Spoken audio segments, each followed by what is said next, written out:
Shalom corps du Christ, bonjour à vous, je vous crois très bien portant. Ça fait tellement longtemps. Oui, très longtemps. Ça fait un peu longtemps que l'on s'est retrouvé dans cette branche particulièrement parce que ces derniers temps, il y a tellement des programmes qui sont mis en place.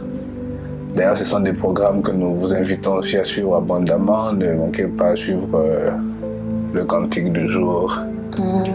Le live qu'on a eu à faire, un live de feu et de puissance. Dommage que j'ai pas pu participer, j'avais eu quelques petits soucis qui m'ont empêché de pouvoir y participer, mais cela n'a pas empêché à la gloire de Dieu de s'imposer. Je pense qu'il y a un programme qui est en train de m'échapper aussi. Ah oui, nos vidéos YouTube. Des musiques, je sais pas, des holy moments. Nous vous invitons à suivre cela. Et je vous crois très bien porté de là où vous êtes. Je suis avec votre humble servante de Dieu, Karine Linda. Je pense que tu vas bien. Oui, je vais très bien, merci. Ok, nous voilà pour finir notre théorie du semeur et de la sémence. Et notre prière en tout cas, c'est que Dieu fasse grâce à quelqu'un qui est en train de nous suivre, de pouvoir bien comprendre tous les points qui ont été martelés au cours de cette formation que nous avons donnée sur la théorie du semeur et de la semence. Avant de pouvoir parler de la semence d'aujourd'hui, je ne sais pas, qu'as-tu à dire en fonction de tout ce qu'on a déjà eu à dire? Voilà, on a parlé de la semence et du semeur et on a illustré Dieu qui est d'ailleurs le semeur, c'est lui qui libère sa parole et cette semence, c'est sa parole qui est libérée et nous sommes la terre qui recevons cette parole, qui recevons cette sémence. Et on a aussi rappelé combien la parole que Dieu libère dans nos vies, c'est une parole qui est efficace, c'est une parole qui est déjà puissante en elle, quelle que soit la terre qu'elle trouve. Cependant, le problème revient quand la terre empêche à cette parole, à cette sémence de grandir, comme on a pu remarquer avec cette sémence qui est tombée tout au long du chemin, mais que les oiseaux ont mangé. Les corps étrangers, ce qu'on a bien signifié, les corps étrangers qu'on a considérés comme les péchés, le faux évangile, le faux prophète. Et aussi, on a parlé de cette sémence qui est tombée sur les épines. Voilà. D'ailleurs, c'est un message que moi j'avais beaucoup aimé, la sémence qui tombe sur les épines. Cette sémence qui, suite au problème de la vie, peut se mettre à étouffer cette parole que Dieu a libérée. Et on a même prié que Dieu fasse grâce à quelqu'un, que les circonstances difficiles que tu rencontres dans ta vie n'empêchent pas à la parole de Dieu de grandir, que cela ne soit pas étouffé par les difficultés. Tu peux être là, peut-être tu as perdu ton père, tu as peut-être perdu ta mère, et du coup tu as l'impression que l'évangile n'a plus de place dans ta vie. Non, dis-toi que peu importe les circonstances que j'ai eu à rencontrer dans ma vie, la parole de Dieu doit prendre place dans mon cœur. Voilà. Et aujourd'hui on va parler d'un point qui est très important. Il fait très chaud aujourd'hui. Très chaud. Aujourd'hui, on va parler d'un point très important. Nous allons parler de la théorie de la sémence qui est tombée sur des rocs. Voilà. J'aime l'autre version qui parle des pierres dures. Alors, je vais prendre la Bible dans le livre de... On est dans le livre de Luc. Luc 8, le verset 6. La Bible dit ceci. Une partie de la sémence, bien sûr, tomba sur le roc. Quand elle fut levée, elle sécha parce qu'elle n'avait point d'humilité. Et donc on se rend compte qu'une partie de la sémence est tombée sur le roc. Elle a essayé de prendre vie, mais aussitôt elle a séché parce que la terre n'avait pas le sable humide qu'il faut afin que cette parole puisse croître. Je ne sais pas, servant de Dieu, qu'avez-vous à dire par rapport à cette théorie? Voilà, déjà, j'ai béni le Seigneur, lui qui libère sa parole. puisque on doit vraiment être reconnaissant par rapport à ça. Dans chaque circonstance, le Seigneur libère toujours une parole, il libère toujours une sémence. Et par rapport à cette parole que nous venons d'attendre aujourd'hui, il est important de signaler que le Seigneur insiste encore, il rappelle encore à ses enfants par rapport à cette parole qu'il a libérée dans leur vie, que lorsqu'il libère sa parole, il nous faut à nous, enfants de Dieu, il est vraiment redevable à nous, enfants de Dieu, de préparer une bonne terre pour ça. Quand j'ai dit à nous, enfants de Dieu, de préparer une bonne terre, puisqu'on va remarquer que la sémence a été libérée, la parole a été libérée, et la parole a été aussi reçue, puisqu'on voit que la parole a été reçue d'ailleurs avec beaucoup de joie, mais un moment après, l'homme a oublié. Nous qui avons reçu cette parole-là, on a oublié. Et par rapport à cette circonstance, situation d'ailleurs qui est très fréquente pour la plupart des enfants de Dieu, ça nous arrive très souvent d'entendre la parole de Dieu, ça nous arrive très souvent d'être boosté par une parole que Dieu libère dans la vie de ses serviteurs en notre faveur. Mais à un moment venu, on oublie. Ce qui est dommage d'ailleurs. D'ailleurs, il serait important de nous faire réfléchir. Je l'ai dit bien sûr, parce qu'après, nous avons tous reçu la parole de Dieu d'une manière ou d'une autre, bien qu'on a la parole de Dieu en général. Mais on va remarquer que lorsqu'on nous prêche, lorsqu'on nous parle de la part du Seigneur, on est vraiment apte même à prendre de bonnes décisions. On s'est dit, non mais cette parole est pour moi. Vraiment, il faut que je prenne de bonnes décisions, il faut que je change, il faut que j'avance. D'ailleurs, beaucoup vont même s'aimer. Ben oui, voilà, ils s'aiment. Quand la parole est libérée, ils se mettent à courir dire, je sème cette parole. Ça, c'est vraiment vrai. On se rend compte que 2 jours, 3 jours après, cette parole qui a été sémée se fait oublier. Voilà. Et d'ailleurs, je pense que par rapport à ce que tu viens de dire, je pense que tu es déjà entré dans le développement. Donc, c'est pour cela que la Bible précise que la sémence avait la vie. La sémence a pris une forme. Voilà. Mais lorsqu'elle a voulu s'enraciner dans la vie de quelqu'un, on se rend compte que le cœur de ce quelqu'un était tellement dur que cette parole ne pouvait pas s'enraciner. Voilà. Et pour ne pas te couper, j'aimerais aussi parler à un enfant de Dieu. Enfant de Dieu, ce que l'on doit savoir, c'est que la parole que Dieu libère en faveur de nos vies doit s'enraciner en nous. Voilà. Dieu ne libère jamais son évangile en notre faveur pour que nous puissions aimer seulement ce message. Non, tu dois aimer cela et recevoir cela afin que ce message puisse s'imprégner en nous.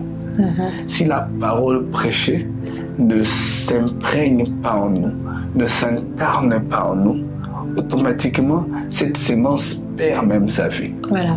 Parce que notre quotidien ne va pas permettre à cette parole de s'enraciner. Voilà. Et donc, arrêtons le système d'aimer les messages. Soyons changés par les messages. Voilà. Arrêtons de dire que ce frère et cette sœur prêchent bien. Non, entendez le message prêché et soyez transformés par ce message. De peur que vous puissiez être classés dans la catégorie de ceux qui ont entendu le message, mais qui ont eu une vie remplie de pierres et qui n'ont pas permis à la parole de prendre place. Je sais pas. Qu'as-tu encore à dire? Je sais pas. C'est bon? J'espère aussi s'il faut encore interpeller les enfants de Dieu, comme je disais tantôt, par rapport, Dieu passe deux fois par ses serviteurs pour nous parler, pour insister sur certaines choses. Mais ça me vient vraiment en esprit de dire ça à une personne, de réaliser combien de fois le Seigneur l'a parlé et combien de fois dans le secret il a pris des bonnes décisions pour sa propre personne. Combien de fois Dieu t'a dit une chose, toi-même tu as été témoin de ce que Dieu a fait dans ta vie. Toi-même tu t'es dit non mais ça c'est Dieu qui me parle. Tu t'es dit oui ça vient directement de Dieu. Et tu as compris combien cela t'a éveillé personnellement. Mais un moment après tu as oublié. Et oui, je me sens maintenant m'adresser à cette personne-là. Tu es bien conscient que Dieu t'a parlé. Tu l'as reçu tellement avec joie. C'était pas devant les hommes, c'était pas devant l'ensemble, c'était vraiment toi dans l'intimité avec Dieu. Et oui, tu étais convaincu que c'est Dieu qui me parle. Et oui, tu étais là, motivé, mais à un moment tu as oublié, à un moment tu as tout abandonné. Et aujourd'hui, ce que le Seigneur te rappelle, c'est que c'est lui qui t'a parlé, c'est que c'est lui qui a insisté sur ces choses. Est-ce qu'il veut que tu donnes vraiment place à cette parole de s'enraciner? Nous sommes enfants de Dieu, on ne doit pas l'oublier. Ce n'est pas par notre force que on vit la vie chrétienne, c'est par l'Esprit de Dieu, c'est par le Saint-Esprit de Dieu. Peut-être que tu vas dire par rapport aux situations que tu traverses au quotidien, c'est maintenant difficile pour toi, c'est maintenant compliqué pour toi d'y arriver, mais le Seigneur te rappelle que le Saint-Esprit est là pour t'aider. Toi, attache-toi seulement à la parole que Dieu t'a donnée, attache-toi seulement aux choses que le Seigneur t'a dit dans les secrets. Dis-toi par l'Esprit de Dieu, par son Esprit, je vais y arriver puisque je ne suis pas seule, j'ai déjà la parole de Dieu en moi, et quel que soit tout ce qui peut arriver, je dois garder la parole. Quels que soient les temps, les circonstances, je dois rester accroché à cette parole-là. Voilà. Donc le Saint-Esprit aide une personne dans le nom de Jésus. De là où tu es, je sais que tu te sens concerné. Car une parole ne sort jamais enfin. Tu te sens concerné. N'apprécie pas seulement ce qui vient d'être dit. Nous prions dans le nom de Jésus que le Saint-Esprit puisse t'aider à prendre des bonnes décisions et à permettre à ces bonnes décisions de s'imprimer en toi. Et que cela devienne ton quotidien. Tu n'es pas un chrétien de 2 jours, tu n'es pas un chrétien de 1 semaine, mais tu es un chrétien pour toute ta vie. Et donc cela nous emmène au dernier point qu'on va développer, la théorie de la bonne sémence. Voilà, la bonne terre. De la bonne sémence qui est liée à la bonne terre. Voilà. Vous savez, l'œuvre de Dieu est tellement bonne, les choses de Dieu sont tellement bonnes, que lorsque ça rencontre bon et bon, ça donne bonbon. Ah. Ça donne bon. Quelqu'un peut dire, et tu es en train de dire que l'œuvre de Dieu doit forcément rencontrer quelque chose de bon. Non, dis avec moi ceci. La Bible dit, dans le verset 15 de Luc 8, la semence, je donne ma version personnelle, cette bonne semence qui tombe sur les bonnes terres sont ceux qui ont eu à entendre la parole avec un cœur honnête et bon. Voilà. Donc ça veut dire que tu n'es pas obligé d'être le saint, mais il faut seulement qu'il y ait une honnêteté à l'intérieur de toi. Tu reconnais ta vie pécheresse, tu reconnais ta vie mauvaise, tu reconnais ton mauvais comportement, tu reconnais ton mauvais caractère, tu reconnais que tout ce qui est dit être mal peut-être se retrouve en toi, mais tu reconnais avec un cœur honnête que tu as ces défauts et que tu veux recevoir maintenant cette sémence qui provient de Dieu. Donc il te suffira seulement d'être conscient, d'être honnête avec toi-même pour que cette bonne sémence puisse venir produire des fruits. Et la Bible nous a donc dit que ceux qui ont reçu la bonne sémence et qui ont permis à cette bonne sémence de croître sont ceux qui ont juste accepté d'être honnêtes et bons face à cette sémence. Voilà. Et moi, je vais encore beaucoup plus m'appuyer sur ce que tu viens de dire, parce qu'après, ce sont des choses qu'on oublie. Beaucoup de gens oublient que la vie chrétienne demande, c'est pas que Dieu vient nous sauver, Jésus vient nous sauver, Dieu vient nous sauver par Jésus-Christ. Le Christ vient nous sauver et après on a vraiment déjà l'assurance, la garantie totale, parce qu'après la Bible nous interpelle que nous devons marcher dans la sanctification, ce que des fois on oublie. Et par rapport à ce que vous venez de dire de l'honnêteté, reconnaître vraiment son état personnel, c'est un point qui est très capital dans la vie de plusieurs enfants de Dieu. Tellement on est prêt à pointer les autres, on est prêt à dire non mais ça, cette parole ne me concerne pas, cette prédication ne me concerne pas, du moment où c'est toi qui dois arranger ton cœur pour que la bonne terre soit disposée pour toi. Parce que beaucoup de gens oublient.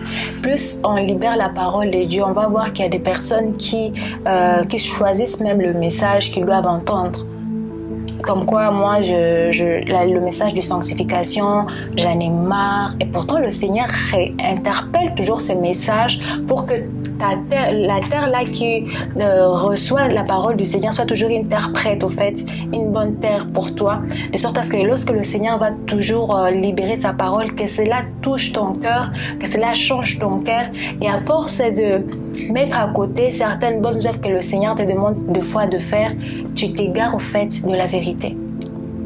Et aujourd'hui, ce que moi je voudrais vraiment interpeller à une personne par rapport à ce que vous venez de dire, le côté d'être bon et honnête, il faut vraiment se rassurer que personnellement tu es pécheur. Il faut te rappeler ça en toi-même. Il faut reconnaître tes péchés. Il faut reconnaître tes défauts personnels. C'est ce qui va permettre au Saint-Esprit de travailler en toi. C'est ce qui va permettre au Saint-Esprit de déraciner toutes ces racines-là qui ne sont pas correctes, toutes ces racines-là que Dieu n'a pas sémées, parce qu'après, il y a beaucoup de gens qui ont laissé les semences être enracinées en eux, qui n'ont pas été sémées par le Saint-Esprit de Dieu. Et cela, malheureusement, étouffe. Ça étouffe. D'où même ça va interagir tous les points qu'on a cités avant, l'étouffement de la parole de Dieu, de la sémence qui a été faite, le cœur qui est endurci, les corps étrangers qui sont venus, et justement parce que nous on n'a pas été vigilants, nous on n'a pas laissé à l'Esprit de Dieu de faire son travail, de libérer toujours notre vie, de libérer toujours notre cœur, et à un moment vous vous retrouvez, oui vous avez la parole, oui vous avez la bonne sémence, mais le cœur n'est pas disponible. Et le Seigneur aujourd'hui, il dit, revenez sur les chemins de la vérité, les chemins de l'honnêteté, puisqu'à force de vous sanctifier, à force de marcher dans la parole de la vérité, c'est à ce moment que la sémence de Dieu va donner vraiment du fruit. Puisque là, on voit que cette parole qui a été donnée avec un cœur honnête et bon, porte du fruit avec persévérance. J'ai beaucoup aimé quand la Bible signifie avec persévérance. Ça nous rappelle aussi que des fois, il y aura des moments compliqués, il y aura des moments difficiles, il y aura le temps où tout ne va pas bien marcher. Mais c'est à ce moment-là, on ne doit pas oublier que Dieu il est avec nous, que Dieu il a libéré sa parole et il nous a promis certaines choses. Il faut qu'on garde cette parole, quelles que soient les circonstances de la vie, quelles que soient les tempêtes de la vie. Nous rappeler que nous sommes enfants de Dieu. Et moi, je reste persévérant. Je reste accroché sur la parole du Seigneur. Je reste accroché sur la sémence que Dieu a libérée. Et plus tu t'accroches, plus le Seigneur il multiplie de fruits. Parce que c'est ce que la Bible dit. On va porter du fruit. Et ces fruits en abondance. Donc aujourd'hui, quel que soit ce que tu traverses, rappelle-toi d'une chose. Dieu a déjà libéré sa parole. Il a déjà libéré sa sémence dans ta vie, et ça revient à toi d'être responsable de comment tu vas entretenir cela. Voilà. En tout cas, que Dieu vous bénisse abondamment, et je pense que cette session de chrétien au quotidien sera encore une bénédiction pour ta vie. Et le temps de suivre tous les points qui ont été énumérés, et je suis sûr et certain que tu seras cité parmi ceux qui sont porteurs de la bonne sémence qui est tombée sur la bonne terre. Voilà. Que Dieu vous bénisse. À nous revoir quand Dieu permettra pour une autre session de messages. Et je pense que je vais parler en anglais. Et d'ailleurs, j'ai oublié ta session de messages en Swahili. Ne pas chanter, les nouvelles sessions viendront. C'était une parenthèse. Et donc, revoyons-nous dans les jours qui viennent et que Dieu vous bénisse abondamment. Voilà, soyez bénis, soyez bénis. Shalom. Shalom à vous.